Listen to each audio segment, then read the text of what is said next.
Pesona si Gadis Desa, episode 21, Rasa Rindu. Vedo terlihat kelelahan saat keluar dari ruang meeting. Wajah yang biasanya terlihat segar kini begitu lesu, mirip seperti orang yang sedang tersiksa akan sesuatu hal. Kenapa juga kita harus berpisah jarak sih? Kalau begini kan aku yang repot, keluh Vedo sambil mendudukkan bokong ke atas sofa yang ada di ruang kerjanya. Ya, saat ini Vedo tengah merindukan Luri. Dia rasanya seperti akan gila karena sudah beberapa hari ini tidak bisa melihat wajah cantik dari si gadis desa tersebut. Sebenarnya pagi tadi Vedo berniat menyusul Luri, tapi dicegah oleh ibunya yang mengingatkan kalau hari ini ada rapat penting di perusahaan. Andai saja dia tidak diancam akan dikurung di pulau terpencil, Vedo pasti akan tetap pergi ke negara N untuk menemui Luri. Paru-parunya seperti menyempit sejak dia diberitahu tentang kegiatan belajar bersama antara Luri dengan seorang pria bernama Galang. Vedo tentu saja tidak bodoh. Dia sadar betul kalau buaya bernama Galang ini memiliki rasa spesial pada calon kekasihnya yang cantik itu. Vedo dan Galang sama-sama pria, jadi dia langsung tanggap kalau belajar bersama yang dimaksud oleh Luri hanya akal-akalan Galang saja supaya bisa mendekatinya. Awas saja kau kalau berani menggoda calon kekasihku. Akan ku bumi hanguskan kau dari dunia ini, Galang, geram Vedo sambil mengepalkan tangan. Tok tok tok. Masuk, teriak Vedo dari dalam ruangan. Pintu ruangan terbuka. Salah satu sekretaris Vedo berjalan masuk kemudian melaporkan sesuatu yang langsung membuat darah Vedo mendidih. Selamat siang, Tuan Muda Vedo. Di luar ada Nona Kanita. Beliau memaksa ingin bertemu dengan Anda. Aku tidak mau melihat wajahnya. Usir dia dari sini, sahut Vedo jengkel. Tapi Tuan Muda, Nona Kanita datang bersama dengan Tuan Dominik. Lalu, apa kau pikir dengan dia datang bersama ayahnya aku akan membiarkannya masuk kemari? Usir. Jika perlu seret mereka berdua dengan cara yang paling kasar sekalipun. Tepat ketika Vedo sedang mengamuk, Kanita masuk bersama dengan dua orang pria yang membuat Vedo semakin bertambah kesal. Sorot matanya memperlihatkan kebencian yang begitu besar ketika wanita tidak tahu malu itu tersenyum ke arahnya. Hai Vedo, apa kabar?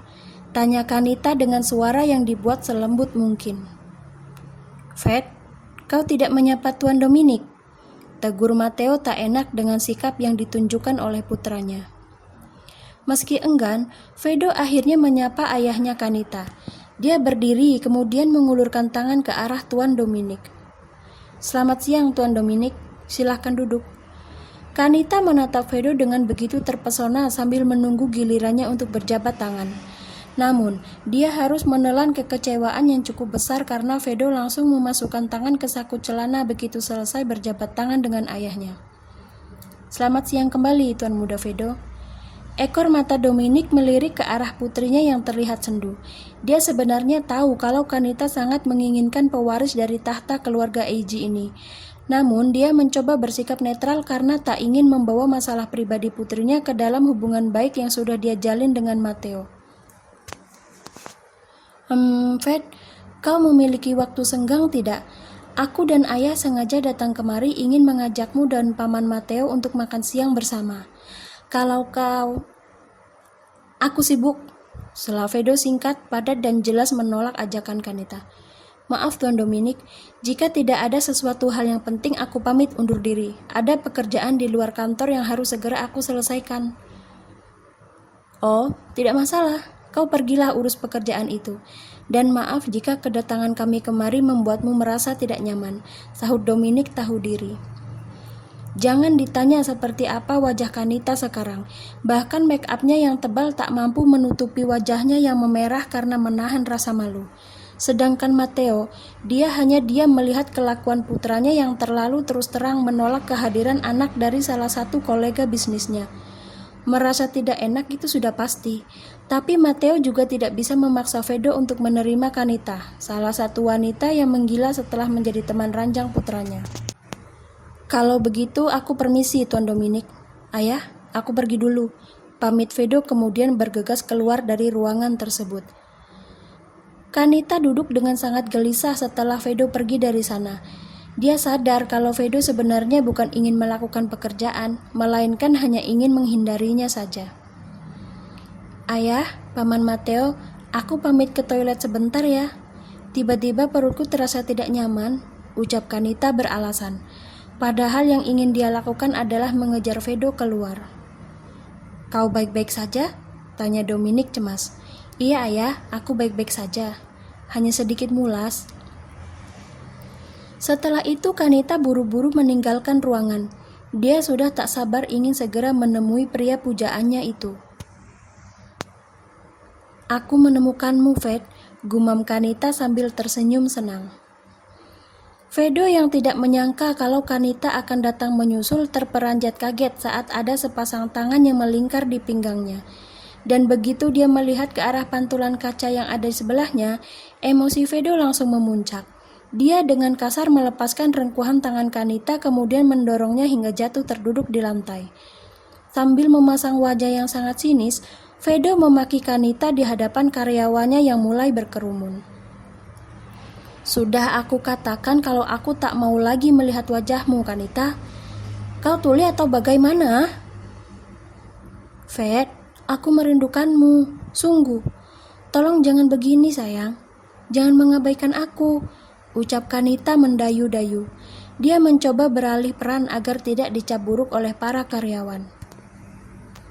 Vedo tertawa sumbang mendengar ucapan Kanita yang begitu menjijikan. Ingin rasanya dia melenyapkan wanita ini dari depan matanya sekarang juga. Vedo sedang sangat lelah, ditambah lagi sekarang ada gangguan dari sampah bekas yang tidak tahu malu. Sontak saja hal ini membuat benih-benih psikopat langsung mencuat di benak Vedo. Mungkin kau bisa mengelabui mata para bawahanku, Kanita, tapi tidak denganku. Kau pikir aku tidak tahu kalau sekarang kau sedang bermain peran sebagai wanita yang tersakiti? Kau tahu tidak, Kanita? Di mataku, kau terlihat sangat menjijikan. Benar-benar sangat menjijikan. Kau dengar itu? Menjijikan, Kanita, teriak Vedo dengan sangat kuat. Diteriaki seperti itu membuat Kanita menjadi sangat malu. Dia bahkan bisa mendengar bisik-bisik para karyawan Vedo yang menyebut jika dirinya adalah salah satu wanita panggilan yang pernah dibayar oleh bos mereka. Hatinya hancur, tapi dia tetap menginginkan pria kejam ini. Kanita kekeh ingin terus mengejar Vedo sampai dia bisa memilikinya. Tak peduli meski dia harus kehilangan harga dirinya sekalipun. Nyahlah, pergi sejauh mungkin sebelum aku melakukan sesuatu yang lebih buruk daripada ini. Pergi, usir Vedo mencoba melunak. Aku baru akan pergi setelah kau memberitahu siapa gadis yang sedang kau kencani sekarang, sahut Kanita sambil berusaha untuk berdiri. Kalau aku tidak mau, maka aku akan terus mengikutimu setiap saat, jawab Kanita sungguh-sungguh. Tolonglah, Ved, aku sangat mencintaimu. Tolong hargailah perasaanku meski hanya sedikit. Diancam seperti itu membuat darah Vedo kian bergejolak.